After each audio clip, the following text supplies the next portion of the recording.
অবশেষে গোয়েন্দা হেফাজতে থাকা বৈষম্য বিরোধী ছাত্র আন্দোলনের ৬ সমন্বয়কের দেখা পেল পরিবার। গোয়েন্দা পুলিশ জানায় দ্রুত তাদের পরিবারের জিম্মায় দেওয়া হবে। জোর করে তাদের কাছ থেকে কোনো বিবৃতি আদায় করা হয়নি বলেও জানান স্বজন ও গোয়েন্দা কর্মকর্তারা। সুমন তানভীরের প্রতিবেদনে দেখুন বিস্তারিত।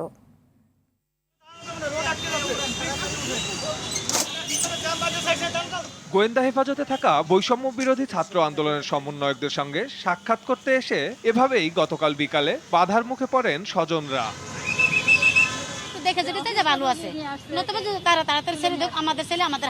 তবে ২৪ ঘন্টা না যেতেই পাল্টে যায় দৃশ্যপট। মিন্টু রোডের ডিবি কার্যালয়ে সন্তানদের সঙ্গে দেখা করে নিজেদের সন্তুষ্টির কথা জানান পরিবারের সদস্যরা।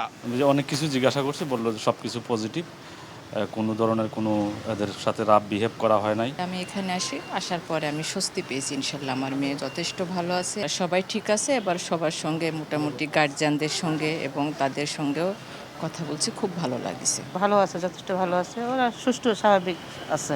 ডিবি কার্যালয় থেকে আন্দোলন তুলে নেওয়ার ঘোষণা ও কর্মকর্তাদের সঙ্গে রাতের খাবার নিয়ে যে সমালোচনা চলছে সে বিষয়েও কথা বলেন স্বজনরা। কোনো প্রেশার হয় নাই, স্বেচ্ছায় খুব ভালো আছে। ওনারা সবই সরকার মানে নিচ্ছে, যার জন্য ওনারা সজ্ঞানে ওনারা সব উদ্যোগ করছে। সোশ্যালকে জিজ্ঞাসা করছি, তারপরে বলছে আম্মা আমি ভালো আছি, এখানে কিচ্ছু করে নাই, স্যার আমাদেরকে কিছু করে নাই, আমাদের সাথে একসাথে খাওয়া দাওয়া করছে। তবে কবে তাদের পরিবারের জিম্মায় দেওয়া হবে সে বিষয়ে সুস্পষ্ট জবাব মেলেনি। তবে সমন্বয়করা ভালো আছেন বলে জানান ডিএমপির অতিরিক্ত কমিশনার হারুনুর রশিদ। আমরা তাদের সাথে কথা বলছি, তার পরিবারের সাথেও কথা বলছি। আমরা মনে করি তারা শীঘ্রই তারা তাদের পরিবারের কাছে চলে যাবে, যদি আমরা তাদের সিকিউরিটি বিষয়টা দেখছি। হেফাজতে রেখে রাতের খাবার খাইয়ে ফেসবুকে ছবি পোস্ট করা নিয়ে হাইকোর্ট যে উষ্মা প্রকাশ করেছেন সে বিষয়ে কোনো মন্তব্য করতে চাননি হারুনুর রশিদ। সুমন তানভীর, RTV, ঢাকা।